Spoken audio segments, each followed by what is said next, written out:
La cloche en argent au-dessus de la porte carillonna, un son doux qui s'accordait avec le chant provenant de la petite cuisine du café.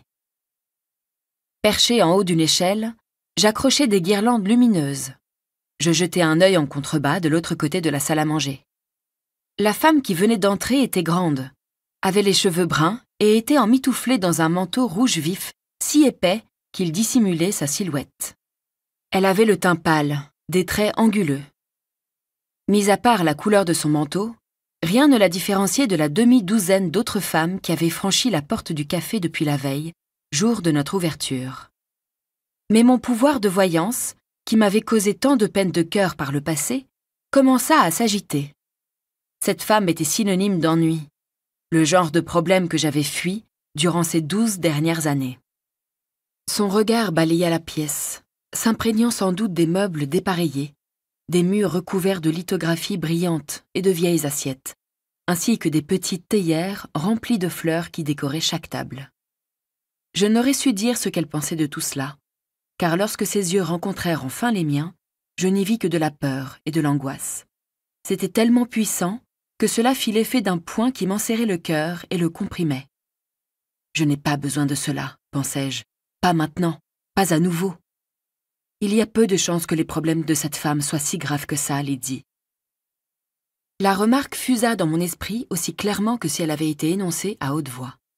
Ça ne coûte rien d'écouter au moins ce qu'elle a à dire.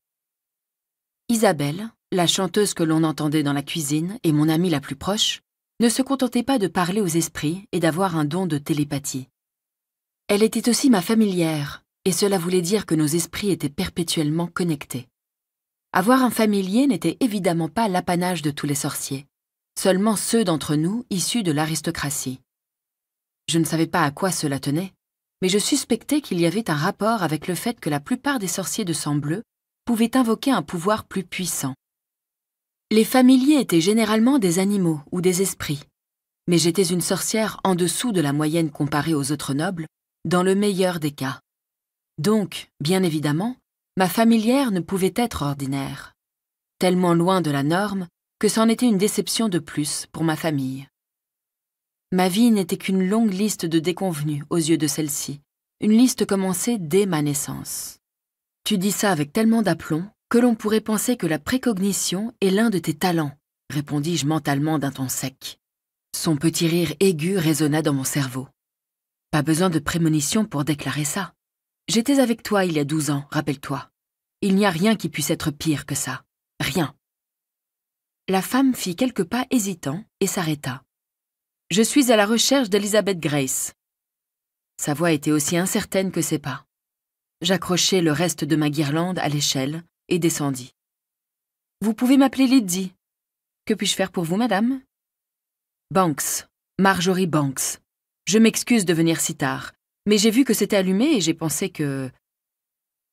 Elle marqua une pause, puis reprit dans une sorte d'empressement désespéré.